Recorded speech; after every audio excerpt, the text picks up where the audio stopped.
ഭൂമുഖത്തെ അനന്തകോടി ജീവജാലങ്ങൾക്കിടയിൽ ഒന്നാണ് ഞാൻ. അതിൽ കൂടുതലല്ല, അതിൽ കുറവുമല്ല. വിനയത്തെക്കുറിച്ചൊക്കെ പലരും പറയും.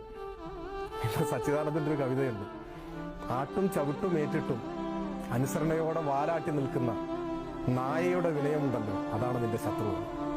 എനിക്കങ്ങനെ വാലാട്ടി നിൽക്കാൻ തോന്നിയിട്ടില്ല. നിങ്ങൾക്ക് ഇഷ്ടമുള്ളിടത്ത് ചവിട്ടി നിൽക്കാം, പക്ഷെ അതെന്റെ തലയിലാവരുത്. ഈ ഭൂമിയിൽ ഒരുപാട് സ്ഥലം ഉണ്ടായിട്ടും നിങ്ങൾക്ക് ഈ ഇത്തിരി പോകുന്ന തലയിൽ തന്നെ ചവിട്ടണമെന്ന് വാശി പിടിച്ചാൽ ഞാനത് വകവെച്ച് തരും. എന്റെ വഴികളിലൂടെ മാത്രം നടക്കുന്ന ആളാണ് ഞാൻ. എന്ന് പറഞ്ഞാൽ എന്റെ വഴികൾ എന്റെ ബോധ്യങ്ങളാണ്. അതെന്റെ പ്രസ്ഥാനം എനിക്ക് കാണിച്ചു തന്ന വഴിയാണ്. ആ വഴി ശരിയാണെന്ന പൂർണ്ണ ബോധ്യമാണ് എനിക്ക് ധീരമായി മുൻപോട്ട് പോകാൻ ഊർജ്ജമാകുന്നത്. എനിക്ക് എന്തെങ്കിലും ഒരു പെശക് സംഭവിച്ചിട്ടുണ്ടെങ്കിൽ അത് തിരുത്താനും ഏറ്റുപറയാനും ഒരു മടിയുമില്ലാത്ത ആളാണ് ഞാൻ. എന്നാൽ അങ്ങനെ സംഭവിക്കാത്തിടത്തോളം കാലം ഈ ലോകത്തിൽ എത്ര പ്രചണ്ഡമായ ആക്രമണം വന്നാലും ഒരു ഇഞ്ചു മാറില്ല. നിങ്ങളും തമ്മിൽ